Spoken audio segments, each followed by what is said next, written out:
بسم اللہ الرحمن الرحیم۔ تمام سامعین کو حسنین خان کا خلوص بھرا سلام۔ میں ہوں حسنین خان اور آپ دیکھ رہے ہیں 14 ستارے یوٹیوب چینل۔ اس دنیا کے دستور بھی بہت نرالے ہیں۔ زندہ ڈوب جاتا ہے اور مردہ تیرنے لگتا ہے۔ بھوک، غربت اور افلاس کے ہاتھوں مرنے والوں کی یاد میں دیگیں پکائی جاتی ہیں۔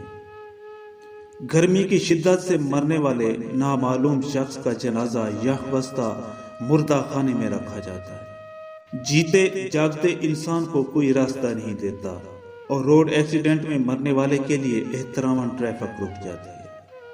کئی دنوں کی تلاش کے بعد شادی سے پہلے جو بہو، بیوی اور بھابھی ہیر کی طرح لگتی ہے، شادی کے کچھ ہی عرصے کے بعد وہ تیر کی طرح لگنا شروع ہو جاتی ہے۔ غریب آدمی روٹی کھانے کے لیے بھاگ رہا ہے اور امیر ہضم کرنے کے لیے۔ مسجد میں داخلہ فری ہے اور سینما میں مہنگا، لیکن کتنی عجیب بات ہے کہ مسجدیں خالی ہیں اور سینما بھرے پڑے ہیں۔ مومن کا ہر وہ دن عید ہوتا ہے جس دن وہ کوئی گناہ نہ کرے، فرمان حضرت امام علی علیہ السلام۔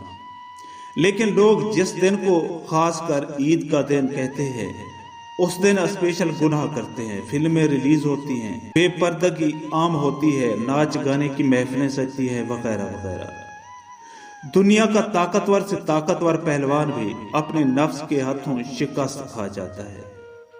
لوگ بچے کے سامنے گناہ کرنے سے تو ڈرتے ہیں، لیکن بچے کو پیدا کرنے والے اللہ سے نہیں ڈرتے۔ انسان ڈاکٹر کے کہنے پر حلال چیزیں تو کھانا چھوڑ دیتا ہے، لیکن اللہ کے کہنے پر حرام کاموں سے باز نہیں آتا۔ دنیا والے محنت کرنے والے سے حسد کرتے ہیں اور سست پڑے رہنے والے کو تانے دیتے ہیں۔ موت کس لمحے، کس سانس پر آ جائے کوئی پتہ نہیں، لیکن کیسی عجیب بات ہے، لوگ گناہ کرنے سے پھر بھی باز نہیں آتے۔ دنیا میں سکھی رہنا ہے تو اپنے سے نیچے والے کو دیکھ، اور اگر آخرت میں سکھی رہنا ہے تو اپنے سے اوپر والے کو دیکھو۔ لیکن اس دنیا کا دستور ہی بہت نرالا ہے۔ کسی کے پاس 4 پیسے زیادہ ہوں تو یہ اس سے زیادہ بنانے کی کوشش کرتے ہیں، اور ایک دن نماز کیا پڑھ لیں اپنے آپ کو دنیا کا سب سے بڑا عابد اور زاہد مانتے ہیں۔ واہ ری دنیا، تیرے یہ انداز تجھے ہی مبارک ہوں۔ معزز دوستو، ہم امید کرتے ہیں کہ آپ کو ہماری یہ ویڈیو اچھی لگے۔ اگر آپ کو ہماری یہ ویڈیو اچھی لگے تو پلیز آپ ہمارے چینل کو سبسکرائب اور اس ویڈیو کو لائک ضرور کیجیے۔ اب ہمیں اپنی اگلی ویڈیو تک کے لیے اجازت دیجیے، اس دعا کے ساتھ کہ اللہ پاک آپ کو اپنی حفظ و امان میں رکھے۔ اپنا بہت زیادہ خیال رکھیے گا۔ شکریہ، خدا حافظ۔